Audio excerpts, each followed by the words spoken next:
Hello my friend and welcome to Sabino's kitchen, my red kitchen. Today, because a lot of my friends have requested, I will show you how to make Sabino's red chili pepper sauce.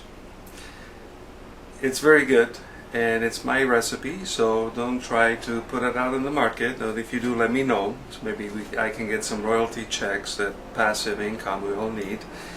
But let me go about explaining you what this chili pepper sauce is all about and why it's so good. First of all, it's not just chili pepper, but we have other ingredients. And we start with shiitake mushrooms, or you can use any other type of mushrooms as you please. Shiitakes, we all know what they're good for.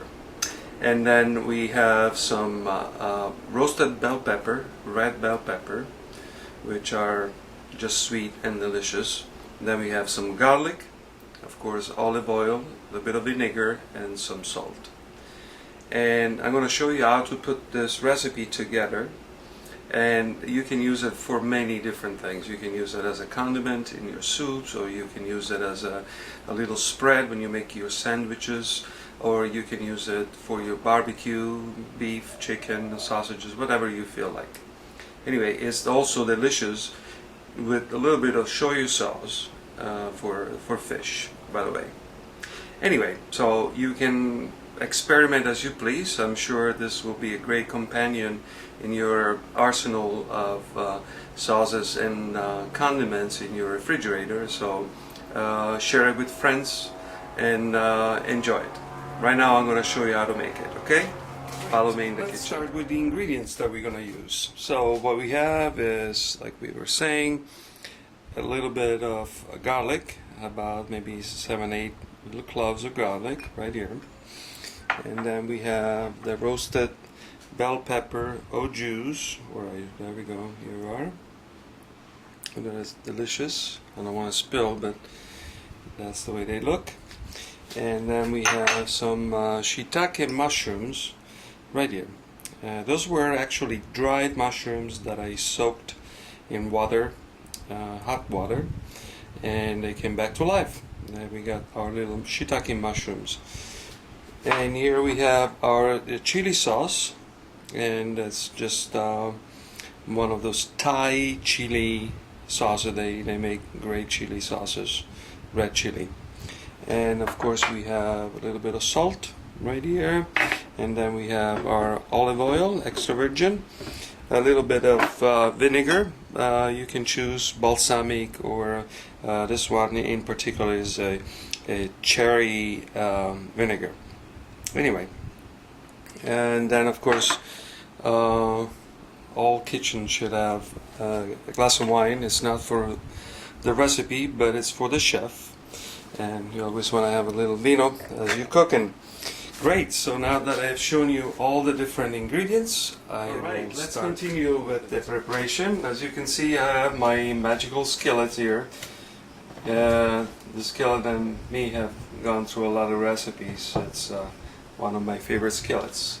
So what we do is, I already started to heat up the pan. I'm just going to put a little bit of olive oil, maybe 2 tablespoons.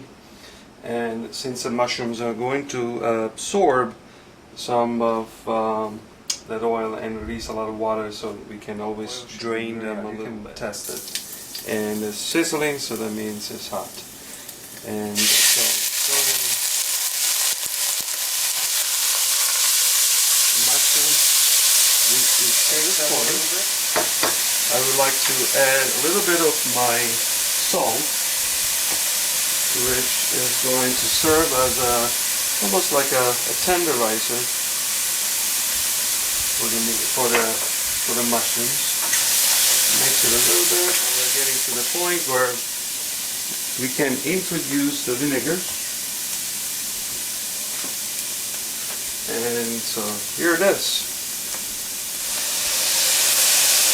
We'll move to the next stage now. It's time to put it together now. I'm going to try to do this one time because I can't repeat this scene, so I'm going to try to be good at it. So what we're going to start with is, I'm going to pour just a little bit of olive oil, just as a base, all the way down there, okay? Then the first thing that goes in is equal parts of shiitake mushrooms, which we're doing right now, okay?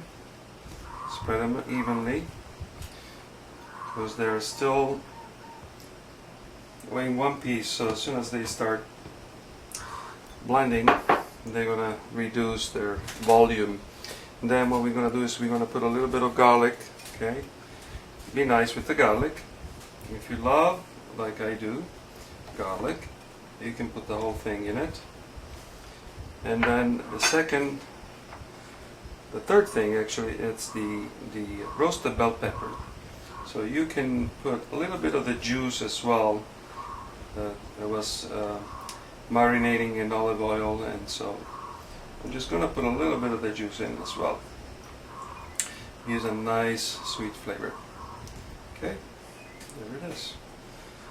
And now the final last thing is the chili. So depending on how spicy you want the sauce to be, you add your chili. So I usually use quite a good amount because I love spicy food. Okay, so it's up to you. If you want to make it mild, you can make it mild. And then finally, we're gonna put some rock salt. Be gentle with the salt, even though I love salt. Et voila. So now we're gonna close this, and we're gonna just give it a couple of points here, like so, and then go for it. And you make it as thin as you can. Not liquefied, but almost. So let me show you the consistency, which is more like a paste. I don't know if you can see it. See? It's like a paste.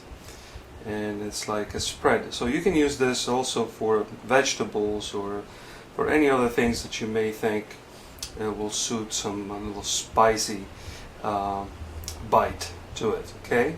So what we're going to do now is we're going to put this wonderful little dip that we created, little sauce here. Anyway, to complete this dish, what we're going to do now is we're just going to drip a little bit of oil right on top over here.